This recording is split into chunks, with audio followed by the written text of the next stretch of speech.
ќе продолжиме да размислуваме за настаните поврзани со обновата на ѕидот околу градот Ерусалим. Временски тоа се случува од прилика некаде пред околу 2500 години, се случува на Блискиот исток, во градот Ерусалим, главното дејство. И идејата е дека човекот по име Неемија, кој што дозна дека ѕидовите околу Ерусалим се срушени, сакаше, знаеше дека е Божја волја тој град да се изгради повторно. И чувствуваше внатре повик, желба да се вклучи, да го обнови тоа што заради гревот беше уништено. И знаете, во оваа, додека проучуваме оваа книга, многу често се сретнуваме со терминот рушевини или обновено на тоа што е срушено во нашите животи. И тоа го кажав и претходно, ама сакам повторно да го напоменам и можеби повторно ќе го напоменам понатаму, а тоа е дека треба да разграничиме помеѓу рушевини кои што се резултат на нашиот грев и нашите слабости и рушевини кои што се добри и полезни затоа што Бог нешто срушил во нашите животи пред да биде премногу опасно за нас. Она што гревот го има срушено во нашите животи, поради гревот, поради слабости, треба, ако е Божја волја, колку што можеме да го обновиме. Она кое што Бог го има уништено. Некој пат Бог ќе уништи некој бизнис. Некој христијанин ќе рече, јас сум христијанин, имам бизнис. И Бог може да ти го уништи бизнисот, бидејќи ако бизнисот не ти биде уништен, бизнисот тебе ќе те уништи. Некој пат ќе биде некој меѓусебен однос, каде што ти си постојано жртвата и Бог знае дека ако продолжиш во тој однос, дека ќе биде тешко тебе. И тие рушевини не ги пипај. Остај ги, нека си седат така. Ама некој пат кога поради нашите греви, поради нашите слабости нешто завршува во рушевини, јас верувам дека Бог сака првично покаяние и исто така да го поправиме тоа што гревот го има уништено во нашите животи. Не верувам дека Бог ќе го уништи секој бизнис или дека ќе го уништи секој меѓусебен однос на христијанинот. Некој пат ќе имаш некој меѓусебен однос кај што да ти ќе си жртвата, ама може и Бог сака да бидеш во тоа одреден период заради одредена цел. После тоа може и Бог ќе тргне таа личност од твојот живот. Ама сакам да кажам дека треба и не е секој пат лесно да се препознае дали овие рушевини се резултат на моите одлуки, тоа што јас сум го сгрешил, или наставно тоа е Божјата суверена волја, наставно тоа така да остане. И треба да бараме од Бог мудрост кога ќе се соочиме со некои такви рушевини, со нешто што не ни се допаѓа, да речеме Боже, ова е затоа што јас грешив некаде или некој друг сгрешил, или ова е така затоа што ти така сакаш. Во случајот на јудејците околу зидините околу градот Ерусалим, тоа беше нивни грев. Значи народот живееше долги години живееше во грев. И Бог им праќаше пророци, затоа ги имаме пророчките книги денеска во Библијата. Бидејќи Бог на својот народ му праќаше пророци и му викаше: покајте се. Ако не се покајате, ќе се соочите со Божјата дисциплина. Пророците не беа луѓе кои што ја претскажува иднината. Ние денеска можеби за жал некој пат така мислиме, овој кажал нешто, деве ти да не си пророк, што ќе се случи. Не. Пророкот кажуваше првично: вратете се кај Бог. Ако не ја послушате таа порака, тогаш веќе ќе следува Божјата дисциплина. Тоа беше моментот на зборување за иднината. Нивната порака на пророците првично беше за сегашноста. Сега вратете се кај Бог. Сега покајте се. Оставете ги своите патишта. Значи, Бог праќаше пророци кај јудејците не ги слушаат тие пророци и Бог го исполни ветеното. Стварно навистина го дисциплинираше народот. И тоа дојде преку вавилонскиот цар Навуходоносор, кој што го заобиколи градот Ерусалим и го уништи. И 140 години градот беше уништен.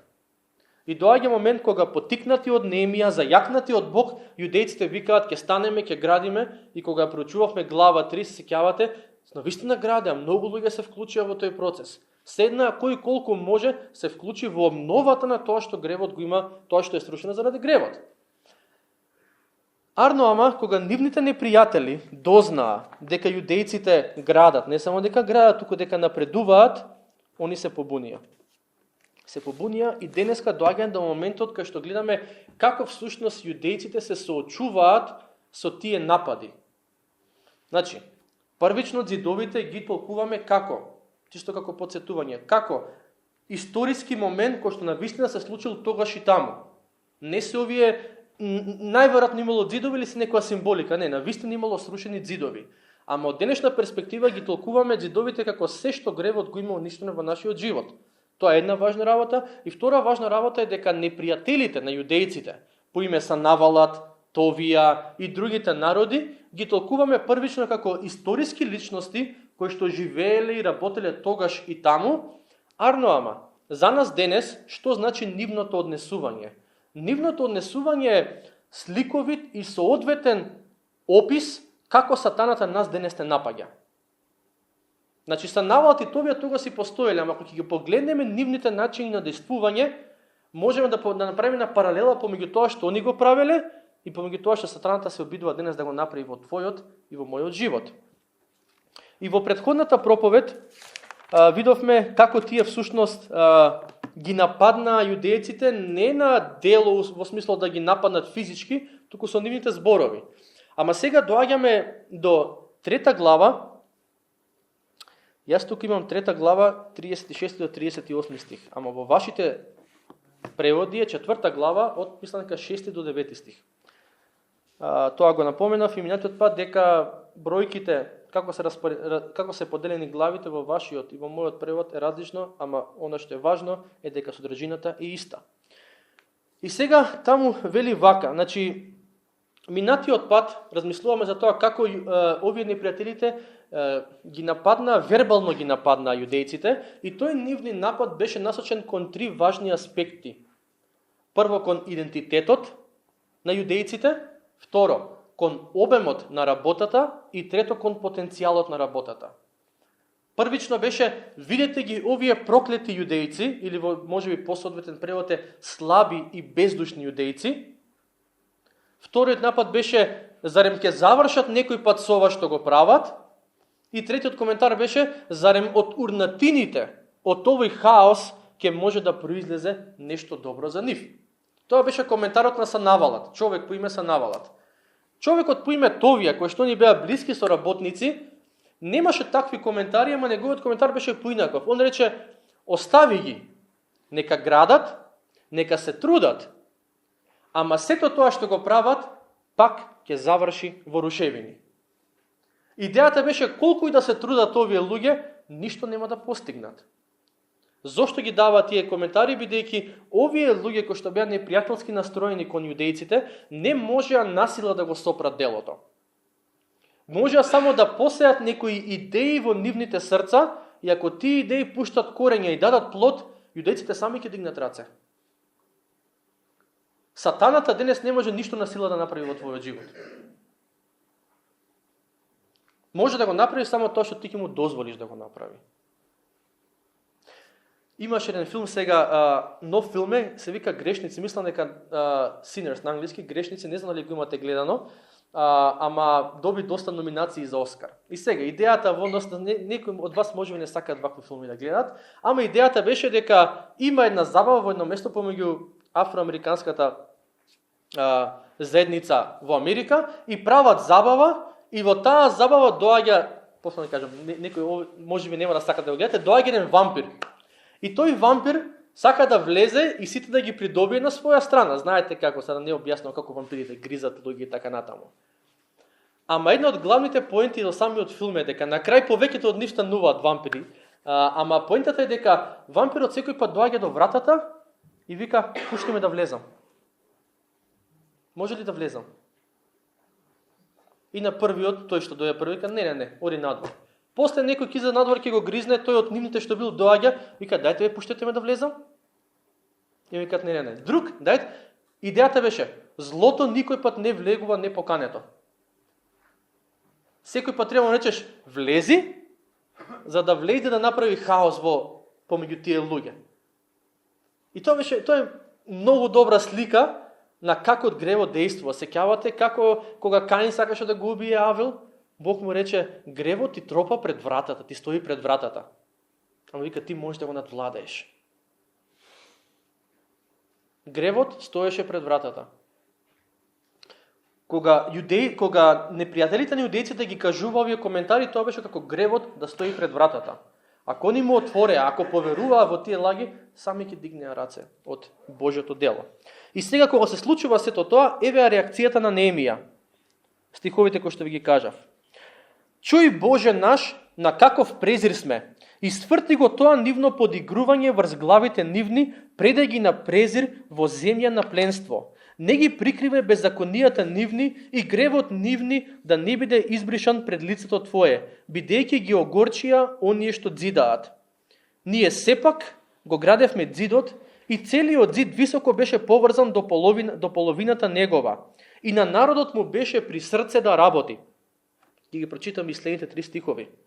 Вика, кога слушнаа Санавалат и Товија, и рабијаните, и амонците, и аждотците, дека ерусалимските дзидови се возобновуваат и дека расипаното почна да се поправа, многу се разгневија и се договорија да одат заедно да војуваат против Ерусалим и да го разрушат.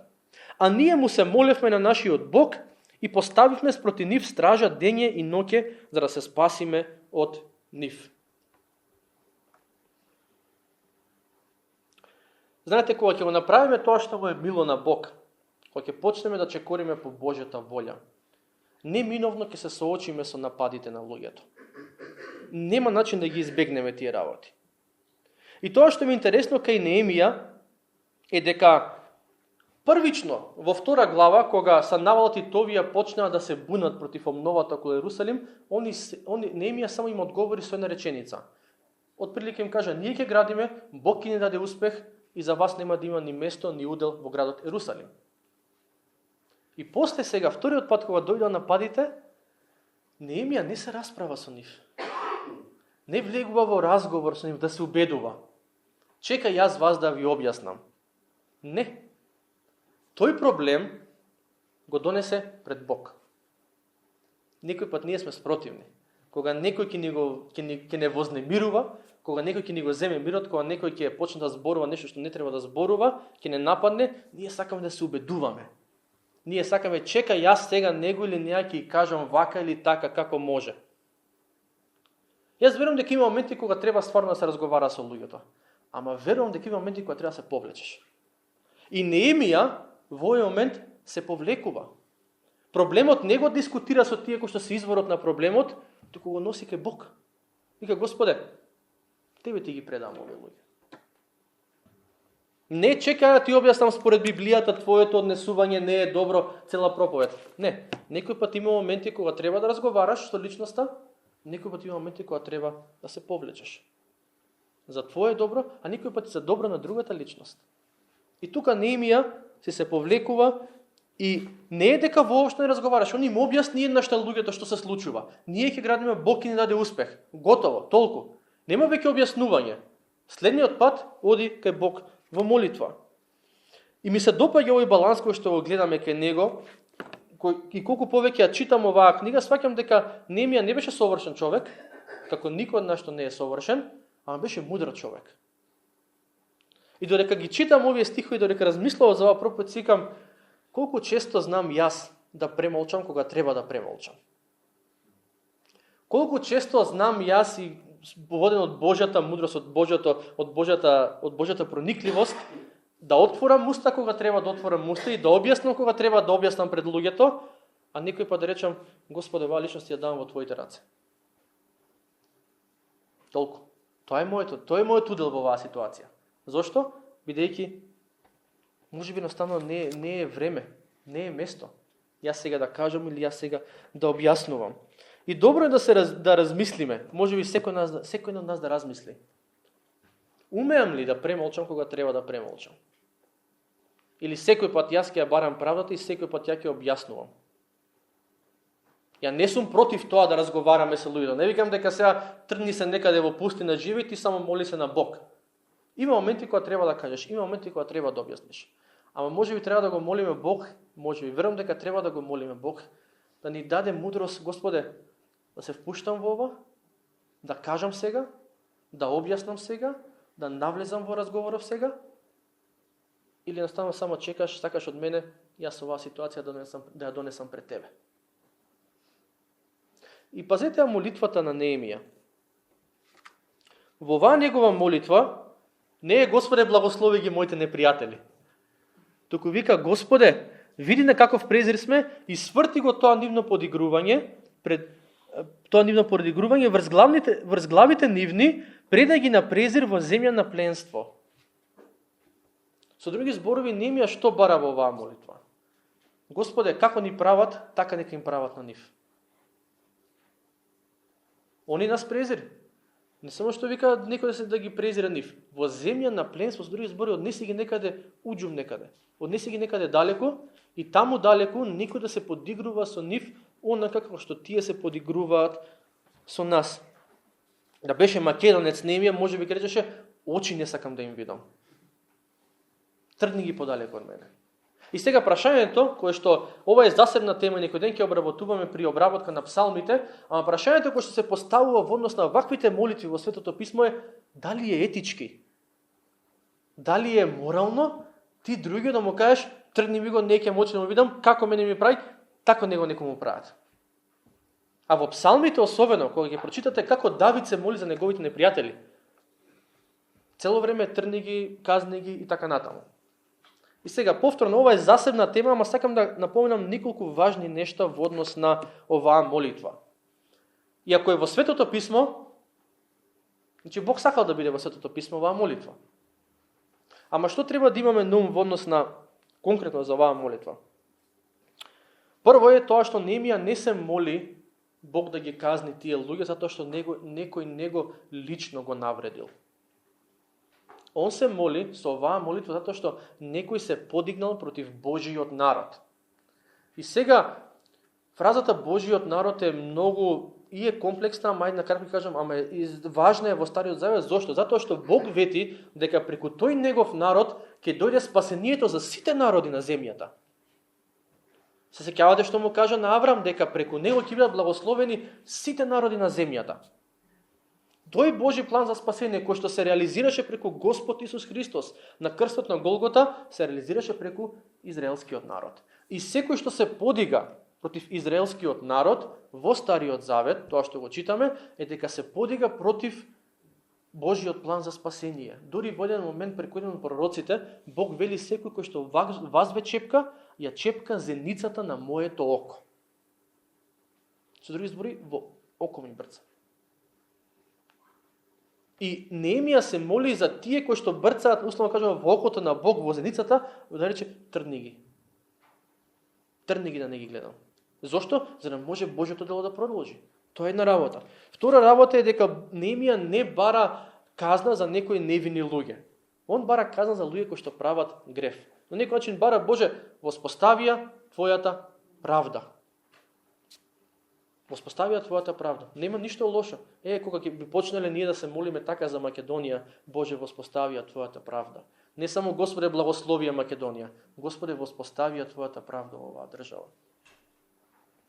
Трета работа, што е многу важна, е дека Неемија не ја зеде од маздата во своји раце, туку ја остави во Божи раце. И тоа е многу важно да го имаме на ум. Четврта работа е дека Неемија не бара вечна казна за непријателите. Бара привремено тука да осетат како име на јудејците. И пета работа, што исто така важна, е дека ова што Неемија го бара е негова лична желба. И не неопходно се вклопува со Божиот план и Божјата волја. И како што видовме од стиховите, и како што ќе видиме од стиховите кои што и понатаму ќе ги читаме, Бог не ги тргна овие луѓе. Неемија вика, тргни ги подалеку, да не ги гледам. Бог му ги остави тука. Значи тоа беше негова желба која што Бог на крај не му ја исполни. Ама што значи се тоа за нас денес? Оваа молитва. Факт е дека секој еден од нас ќе се соочува со луѓе кои што ќе ни бидат искушение, луѓе кои што ќе не вознемируваат, луѓе кои што ќе ни вршат отпор при исполнувањето на Божјата волја за нашите животи. Некој пат ќе бидат комши, некој пат ќе бидат домашни, некој пат ќе бидат пријатели, колеги, кои да е. Кога ќе се соочиме со такви околности, кога ќе се соочиме со коментарите на ти си секташ, ти си нововерец, ти си не знам вака, ти си со крстот на чело, што и да е, прва работа, одмаздата не е твоја. Тоа врежи си го во срцето, врежи си го во паметот. Одмаздата не е твоја. Дури кога тие напади не се поврзани конкретно за твојата вера, кога едноставно некој не ти го сака доброто, прво, одмаздата не е твоја. Остави ги нештата во Божи раце. Знам дека е тешко. Знам дека некој пат тешко бидејќи ако ги оставиме во Божи раце, може на Бог и му треба 5 години да се справи со таа личност, а ние за 5 минути ќе ја решиме. Ама остави ги во Божи раце. Зошто? Еден човек, еден теолог вели, еден пастор вели, секој пат кога ти ги земеш нештото во своји раце, ти да се одмаздуваш, Бог се повлекува. И ти вика, сакаш така? Ајде тереа сам ситуацијата. Тереа сама ситуацијата. Моментот кога ти ќе се повлечеш, е моментот кога Бог истапува. И Бог си има начин како да се соочи со оние луѓе кои што му ги предаваме во негови раце. Може би тој начин не е искако нашиот начин, но Бог си има начин како да се справи со нив. Но, не само да речеме, Боже, еве ти ги во твој раце оваа личност и овие луѓе, а веќе не можам со нив да се расправам, туку и да се молиме за нивно покаяние. Да се молиме Бог да ги благослови со омекнато срце, за и тие да можат да ја прифатат верата која што ние имаме. Сеќавате Павле кога застана тука го имам запишано пред Агрипа, му сведочи Павле на Агрипа во дела апостолски, вика, се молам не само ти, туку сите кои што ме слушате, да бидете како мене, освен во оковите, да немате окови. Со други зборови, да, вие тука ме судите и ме прогонувате, ама јас се молам, Господ во неговата милост да даде и вие да бидете христијани како мене. И вие да го спознаете тој пат на спасение. Ова го имам кажувано неколку пати, ама сеќавате дека пред да се роди Јаков, дека имавме на докторка која што не советуваше да го абортираме. И таа докторка која што го советуваше тоа, не ја сними, не затоа што очекуваше такво нешто, туку затоа што отиде на преглед и се вика, знаеш што, кога си на преглед ќе забореш многу работа и да си снимам телефон, па после да слушнеме снимката што препорачала таа докторка. Ние не знаевме дека во таа насока ќе со советот. И она излегува, има снимка од докторка која што нашето прво дете кој што го чекаме се роди, вика подобро е да не го раѓате, подобро е да го абортирате тоа дете. Тоа беше најлошиот ден од мојот живот. И знаете која беше првата реакција длабоко во мене? Јас ќе се одмазнам неа. Таа снимка сега, ќе ја ставам на интернет, сега грешен сум, извинете, ама таков сум. Ќе ја ставам на интернет, со име и со презиме, ќе пишам, ќе нека видат сите која е оваа докторка што такви совети дава. Онаа желба за одмазда, нека ја дознаат сите. И после некој време, секам Господе благослови. Онаа кој што советува, благослови од перспектива на пресведочија, ама и благословија да те спознае тебе. Она личност која што советува да се убиваат бебиња, дај да слушнеме после некој година ќе биде докторка која што нека вика нека се раѓаат бебиња. Ако сега се бори на страна на абортирај го ова бебе, за некоја година нека се бори на другата страна. Нека се бори за тоа дека деца треба да се раѓаат. Дека децата се благослов од Господ. Ама онаа желба за одмазда секој пат ќе постои во нас, да бидеме реални. Поентата е да не се водиме според неа, да не избувнуваме во моментот и да чекаме на Бог и да речеме во крајна смисла, Господе, јас не ги земам нештото во мои раце. Колку и да ме повредила оваа личност, колку и да ми штети, колку и да ме нервира, да ме вознемирува, јас нештото не ги земам во своји раце, во твои раце оваа личност, и те молам по твојата милост нека те спознае еден ден. Вистински нека те спознае и, што вели Павле, па и она да биде како мене. И тој човек да биде ист како мене. И веднаш после оваа молитва, Неемија вели, ја запишува молитвата, на 2 стихови е таа негова молитва, и Неемија вели, ние сепак го градевме ѕидот и целиот ѕид високо беше поврзан до половината негова, а на народот му беше при срце да работи. Со други зборови, Неемија кажува дека му се помоли на Бог и народот си продолжи да си ја гледа својата работа. И речи си секогаш во животот ова е најдобрата реакција која што можеш да имаш кога се соочува со некакви напади. Особено со оние напади кога знаеш дека си во право, знаеш дека следиш Божјата волја, го сакаш Бог, го следиш неговиот пат, имаш притисоци, моли се и гледај си ја работата. Може би тоа ќе биде главниот совет или главната поента од денешната проповед. Моли се и гледај си ја работата. Бидејќи, што ќе се случеше ако Неемија седнеше да разговара со овие луѓе? Чекате јас вас да ви објаснам. Или што ќе се случеше ако јудејците седнаа со Санавалат и Товија, чекајте ние сега вас да ви објасниме што, како, зошто. Мислите дека ќе се сменеа, дека ќе го променеа мислењето? Не. Само ќе си го потрошеа времето, работата ќе запреше околу ѕидините и тоа ќе беше тоа. Они сватија дека едноставно сега е време да си ја гледаме својата работа и тоа што Бог го има поставено како задача пред нас. Ја го гледам тоа што Бог го бара од мене. Ако тука таму има некои коментари, мој речам, Господе, ова лично е во Твои раце, пресведочија, ама нема да застанам и сега да прекине се само заради таа личност. На некој му смета дека јас чекорам по Божиот пат. Нека му смета. Павле вели, ја ако сакав да им угодувам на луѓето, немаше да бидам Христов слуга. Со други збори, ако земам ја да се водам според тоа кој што кажал или како кажал, нема да бидам Христов слуга, нема да го следам Христос, бидејќи на другите ќе им смета да го следам Христос. Ќе те нарекуваат со секакви имиња, ќе ти вршат секакви притисоци. Не, јас си одам по неговиот пат. Некогаш ќе бидат можеби колегите на работа, можеби вршат некаков притисок, помоли се и гледај си ја својата работа. Некој пат ќе бидат домашните, сакај ги, помоли се и гледај си ја својата работа. Некогаш ќе бидат пријатели, некогаш ќе биде личност која што можеби порано во животот ти значила многу, ама сега не ти значи многу и ќе зборува, помоли се, гледај си ја својата работа и терај си. Не сме ние повикани да му угодуваме на луѓето. Јас сум повикан да му угодам на Господ. Во тој процес на угодување на Господ, ја ќе ги благословам некои луѓе околу мене. Тие што сакаат да бидат благословени. Тие што сакаат да се противат, нека си зборат, кучињата нека си лаат, караванот нека си врви. Тоа е Божјата волја. Да не престануваме, да не се вплеткуваме во некои убедувања, дебати, објаснувања кои што само ќе го спречат Божјото дело во нашите животи, а некој пат можеби ќе ни го земат мирот. Некој пат и мирот го губиме во тој процес на објаснување. Преда ситуацијата во Божји раце и тоа е тоа. И кога се градела ова, мислам дека го спомнав и претходно, ама сега ќе го кажам во друг контекст, ама кога се градела оваа црковна зграда каде што моментално ние се наоѓаме денес, пред 20 на години, на никој од комшииве не му се допаѓало да има тука евангелска црква. Секташи да имаат у комшилу. Во соседството нема шанси. Па притисоци, па какви не работи тие што биле во тоа време може да сведочат какви не притисоци имало и закани во тоа време. Фала му на Господ за луѓето кои што тогаш биле во водството и одговорни за изградбата, кои што објасниле што ќе се случува, си се молеле и си продолжиле со работата. Ако ни седнале сега секој ден мајсторите или кои да е одговорните да се објаснуваат со комшиите, па можеби 20 години ќе се градела зградава и сега уште покрив немаше да имаме над нас.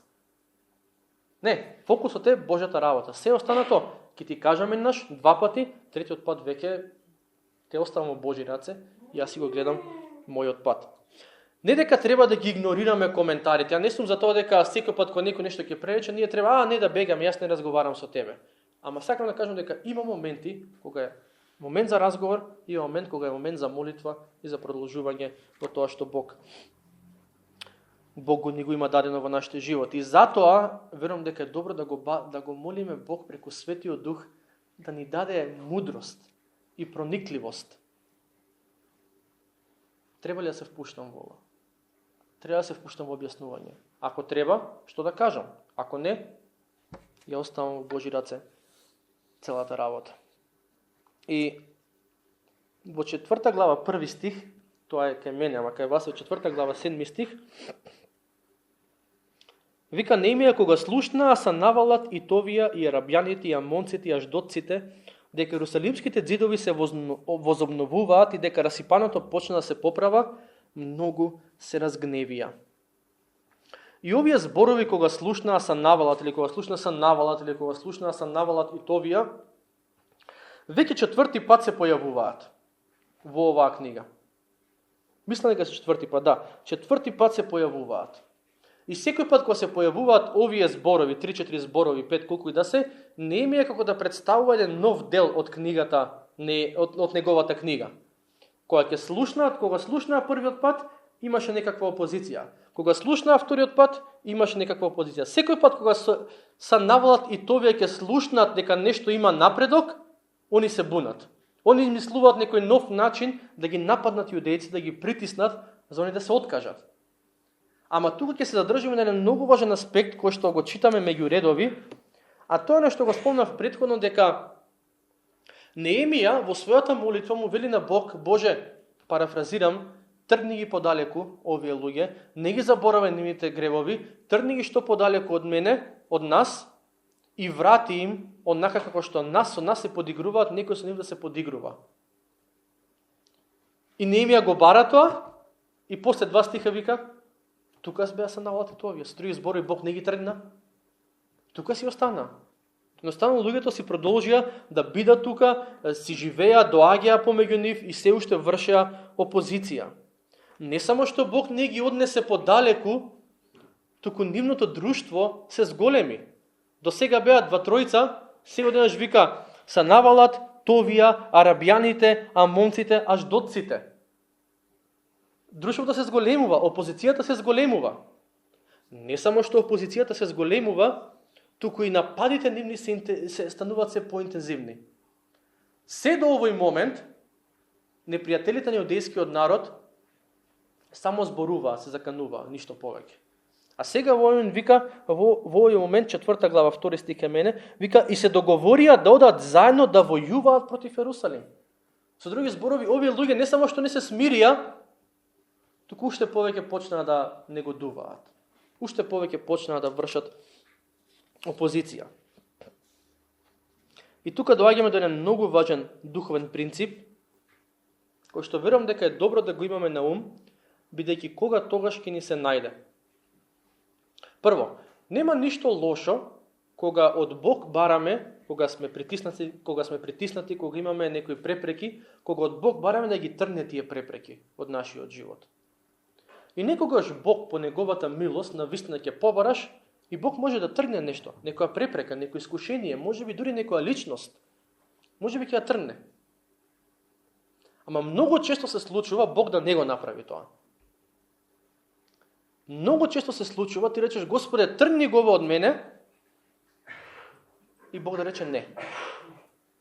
Апостолот Павле вели 3 пати го молев Бог да го тргне трнот од моето тело. И Бог му кажа не. Апостолот Павле, еден од, ако може да кажеме, најдуховните луѓе во историјата на христијанството, побара од Бог да тргне некој трн од неговото тело, не буквален трн, имал некоја мака. И Бог му рекол не. Некогаш ние ќе имаме некој, условно кажано, некој трн во нашиот живот, и ќе речеме, Господе, трни го овој трн, и некој пат пак ќе речем, Бог ќе каже да, некој пат Бог ќе каже не. И тоа Божјо не, некој пат боли, често боли. Ама Бог има причина зошто ги остава тие нешта во нашите животи. А знам дека би било добро, кога ќе речеме, Господе, тргни оваа личност од мојот живот, и Бог за 5 минути веќе да ја тргне таа личност и готово, тоа е тоа. Знам дека би било добро ќе речеме, Господе, тргни го ова искушение од мојот живот и да го тргне Бог тоа искушение и ти веќе никој пат да не помислиш на тоа нешто. Супер, верувам дека ви звучи привлечно тој живот. Ја вака, Господ онва таа ќе направи, ќе заврши работа, зошто бидејќи Господ мене ме сака. Има еден проблем, а тоа е дека тоа не се вклопува со Божјата намера за нашите животи. Секој пат патот да ни биде чист. Знаете, еве сега Јаков скоро 2 години ќе наполни и на почетокот кога почнува да оди, ај ќе му тргнеш од патот што има за да не се сопне.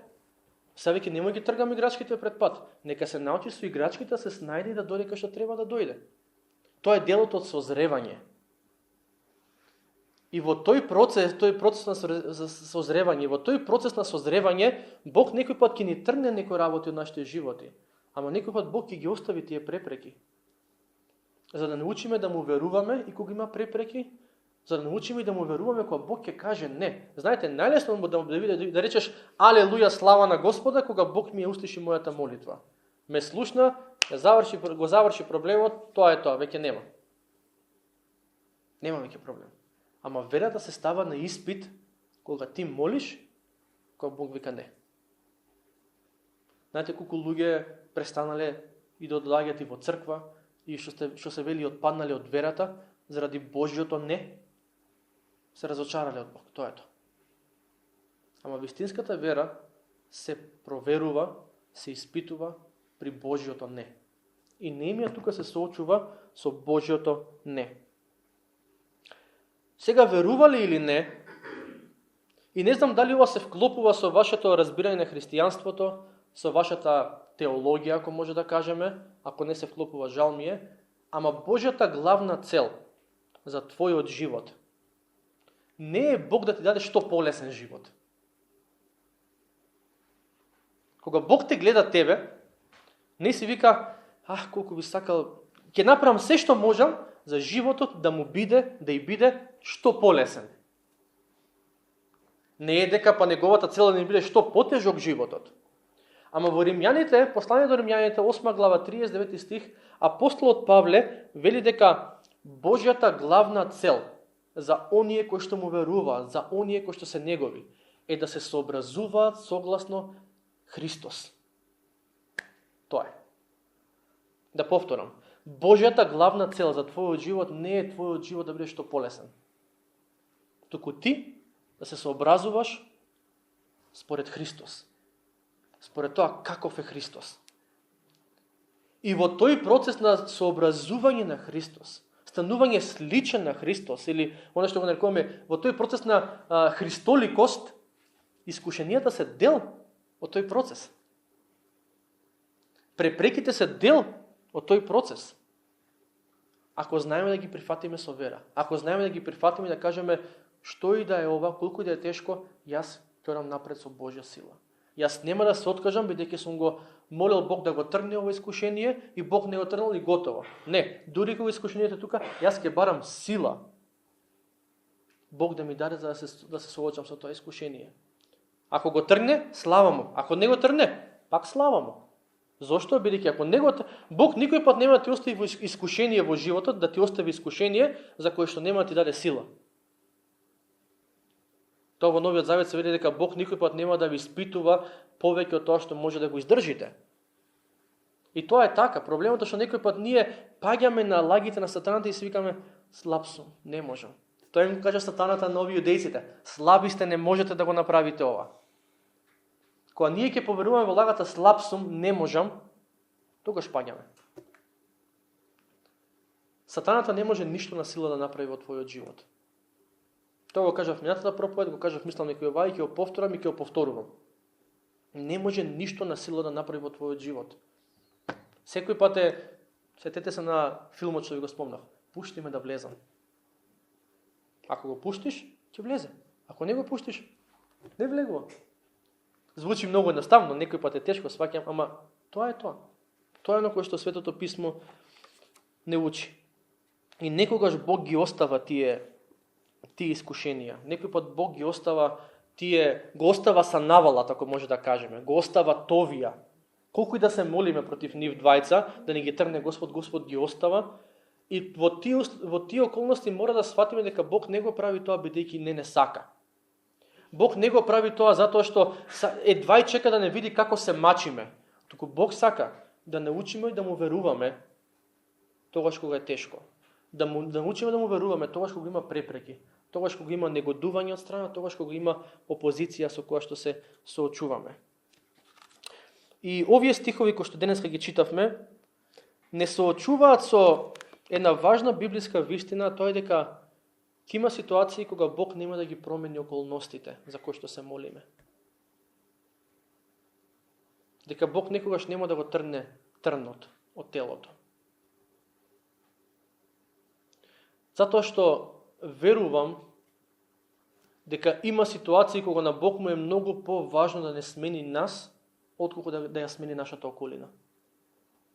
Да направи промена во тебе, во мене, отколку само да ти угоди да тргне се што сакаш да тргне од твојот живот. Можеби ќе отргне после недела дена, ама прво треба да почне дело во тебе. Да направи некаква промена во тебе. Прашањето за нас е, ќе му веруваме ли на Бог тогаш кога ќе се соочиме со неговото не?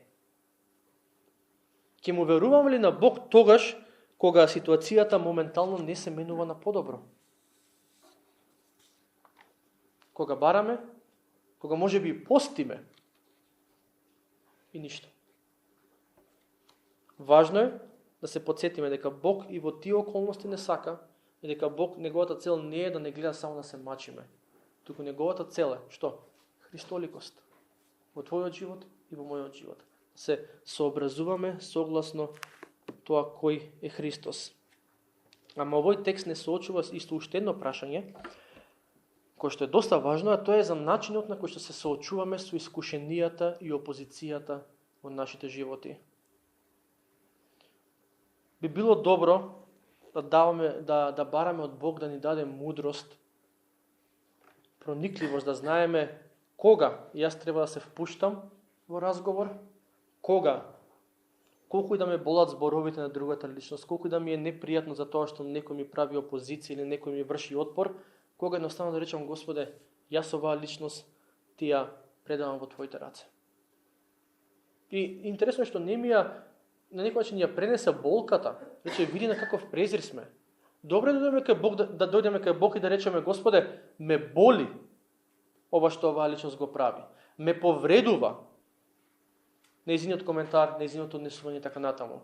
Ме повредува тоа и ме боли фактот што јас сакам да чекорам по твојата волја, сакам да извршувам твојата волја и тука има луѓе кои што се противат на тоа. Боли, ама јас ти ги оставам во твоите раце. И од перспектива на целото светописно учење, да кажеме: Господе, омекни го срцето на таа личност. Омекни го срцето и во твое време дај на твој начин нека разбере која е твојата волја.